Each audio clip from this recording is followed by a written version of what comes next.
दोस्तों, ड्रोन आज की तारीख में किसी सेना के लिए कितने महत्वपूर्ण हथियार बन चुके हैं, इसका अंदाजा आप इस बात से लगा सकते हैं कि जिस देश के पास ड्रोन पावर है, उस देश की जंग में जीत पक्की हो जाती है।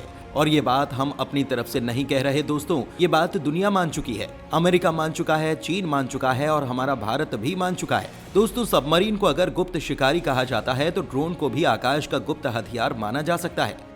जैसे एक सबमरीन समुद्र में छुपकर दुश्मन पर हमला करने के लिए हमेशा तैयार रहती है, वैसे ही यूएवी भी आसमान में चुपचाप दुश्मन पर नजर गड़ाए हमला करने के लिए तैयार उड़ता रहता है। दुश्मन की बारीक से बारीक जानकारी इकट्ठा करना, दुश्मन की जासूसी करना और दुश्मन को ढूंढ कर मारना, ये बड़े ही आसानी से हो जाता है। इससे सेना को कई प्रकार की ताकत तो मिलती ही है, लेकिन सबसे बड़ा फायदा ये होता है कि हम अपनी सेना की जान की बाजी लगाए बगैर ही दुश्मन के घर में घुसकर स्ट्राइक कर सकते हैं। इसीलिए आज ये यूएवी दुनिया भर की सेना के लिए पहली पसंद बनते जा रहे हैं।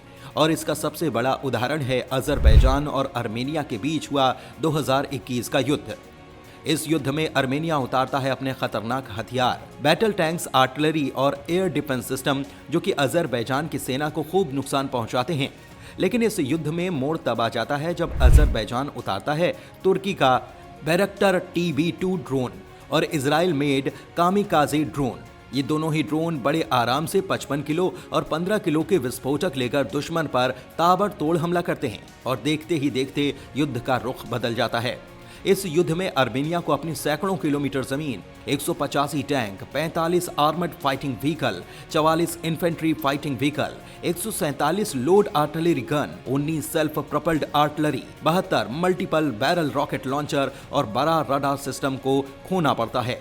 दूसरी तरफ अजरबैजान आर्मेनिया से 6 गुना कम वेपन सिस्टम खोता है। और इस युद्ध के बाद पूरी दुनिया मॉडर्न वॉरफेयर में ड्रोन के महत्व को समझ जाती है। लेकिन सवाल ये कि हमारा भारत इस मॉडर्न वॉरफेयर के लिए खुद को कितना तैयार कर रहा है। दोस्तों, सीरिया में हुई घटना का उल्लेख करते हुए 2001 में उस समय के सेनाध्यक्ष जनरल मनोज मुकुंद नरवणे ने कहा था कि कंप्यूटर एल्गोरिदम पर आधारित ड्रोन के आक्रामक इस्तेमाल ने युद्ध के दौरान पारंपरिक सैनिक हथियारों को चुनौती दी है, जैसे कि टैंक, तोपखाना और जमीनी फौज। उनका इशारा अजरबैजान आर्मेनिया युद्ध की तरफ था। भारत सरकार ने अपने ड्रोन पॉलिसी को स्वतंत्र रूप देते हुए ड्रोन के स्थानीय स्तर पर तैयारी के लिए 2022-23 के बजट में 120 करोड़ का प्रावधान किया है। और ड्रोन बनाने की क्षमता को बढ़ाने के लिए भारत ने निजी कंपनियों के साथ भी सहयोग किया है।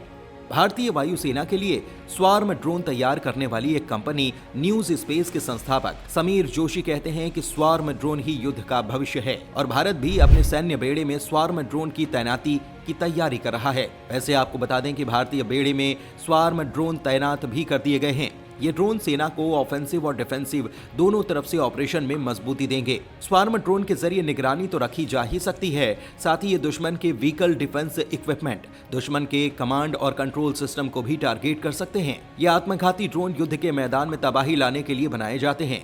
ये आर्टिफिशियल इंटेलिजेंस के जरिए अपने टास्क को पूरा करते हैं। कई ड्रोन के ग्रुप में एक मेन ड्रोन होता है जो बाकी सारे ड्रोन को उनका काम बांटता है। युद्ध की स्थिति में ये ड्रोन बेहद कारगर हो सकते हैं। इनसे सटीक जगह पर निशाना भी लगाया जा सकता है। साथ ही ये कम खर्चीले होते हैं। अनमैन्ड होने की वजह से इसे किसी सैनिक को खोने का खतरा भी नहीं। ये पायलट लेस आत्मघाती ड्रोन होते हैं।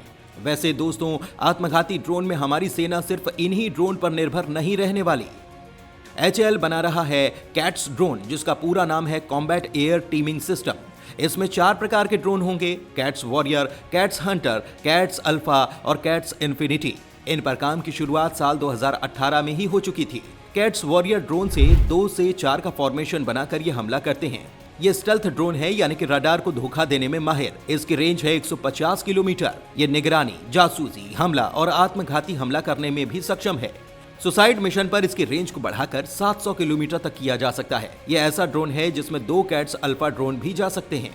ये दोनों ड्रोन को दुश्मन पर दाग कर वापस भी आ सकता है। बात इसके दूसरे वेरिएंट कैट्स हंटर की करें तो कैट्स हंटर ड्रोन का वजन 600 किलोग्राम का है। ये भी PTAE-7 twin turbo jet engine से उड़ता है। इसका डिजाइन मिसाइल की तरह तैयार किया गया है। ये stand of air launch cruise missile की तरह दागा जा सकता है। इसे भारतीय वायुसेना अपने फाइटर जेट मिराज 2000, जगुआर या सुखोई Su-30 MKI में भी लगा सकती है। इसके विंग मुड़ सकते हैं। ये 250 किलोग्राम वजन का हथियार भी उठा सकता है या फिर खुद ही आत्मघाती हथियार बन सकता है। इसकी मारक रेंज 200 से 300 किलोमीटर है। ये एक बार टारगेट पर बम गिराने के बाद वापस लौट भी सकता है। ये दुनिया के किसी भी नेविगेशन प्रणाली को फॉलो करके दुश्मन पर हमला करने में सक्षम है। बात करें इसके तीसरे वेरिएंट की यानी कि कैट्स अल्फा की, तो इसके स्वार्म अटैक के लिए इसे तैयार किया गया है। ये आत्मघाती हथियार है, यानी कि अगर एक बार इसे छोड़ दिया गया तो ये दुश्मन के टारगेट पर जाकर खुद के साथ साथ उसे भी बर्बाद कर देता है। ये ग्लाइड करते हुए 100 किलोमीटर की रेंज तक जा सकता है। ये 5 से लेकर 8 किलोग्राम विस्फोटक लेकर 100 किलोमीटर प्रति घंटे की रफ्तार से दुश्मन पर हमला कर सकता है। ये करीब 1 से 2 मीटर लंबा है और इसका वजन 25 किलोग्राम का है। इसे फाइटर जेट में भी लगाया जा सकता है। जगुआर फाइटर जेट में 24 अल्फा एस ड्रोन लगाए जा सकते हैं, जबकि सुखोई फाइटर जेट से 30 से 40 अल्फा ड्रोन दागे जा सकते हैं। बात करें इसके चौथे वेरिएंट यानी कि कैट्स इन्फिनिटी की, तो इसे new space research and technology विकसित करने में लगी है।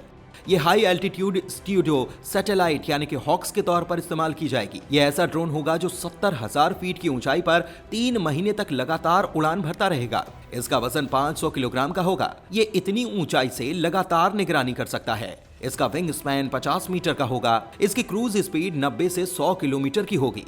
इसका मुख्य काम होगा जासूसी और निगरानी करना, लेकिन भविष्य में इसे हमला करने के लिए भी तैयार किया जा सकता है। इसके अलावा भारत इंडियन एयरफोर्स के लिए ऑरा यानी कि autonomous stealthy unmanned combat air vehicle भी बना रहा है, जिसे डीआरडीओ की एडीए यानी कि एरोनॉटिकल डेवलपमेंट एजेंसी डेवलप कर रही है। साथ ही डीआरडीओ इंपीरियल ईगल और नेत्रा जैसे लाइट वेट ड्रोन भी बना रही है, जो जासूसी और निगरानी करने में सक्षम हैं। इसके साथ ही इंडियन एयरफोर्स के पास Rustom medium altitude long endurance uncrewed air vehicle भी है, जिसके 3 वेरिएंट है, रुस्तम 1, रुस्तम एच, रुस्तम 2, जिसकी पेलोड कैपेसिटी 95 किलोग्राम और लेंथ है 5.12 मीटर। इसके अलावा भारत अभ्यास एरियल टारगेट पर भी काम कर रहा है, जिसे आप भारत का कामिकाजे ड्रोन भी कह सकते हैं। ये दिखने में ईरान के कामिकाजे जैसा ही है, जो रॉकेट बूस्टर से उड़ान भरता है। ये अपने अंदर विस्फोटक भरकर खुद को दुश्मन के टारगेट पर जाकर ब्लास्ट कर देता है। इसका ओडिशा के चांदीपुर से सफल फ्लाइंग टेस्ट किया जा चुका है। डीआरडीओ की एरोनॉटिकल डेवलपमेंट एस्टेब्लिशमेंट ने किया है। दोस्तों, आपको बता दें कि ये ड्रोन युद्ध के समय बहुत ही काम आने वाले हैं।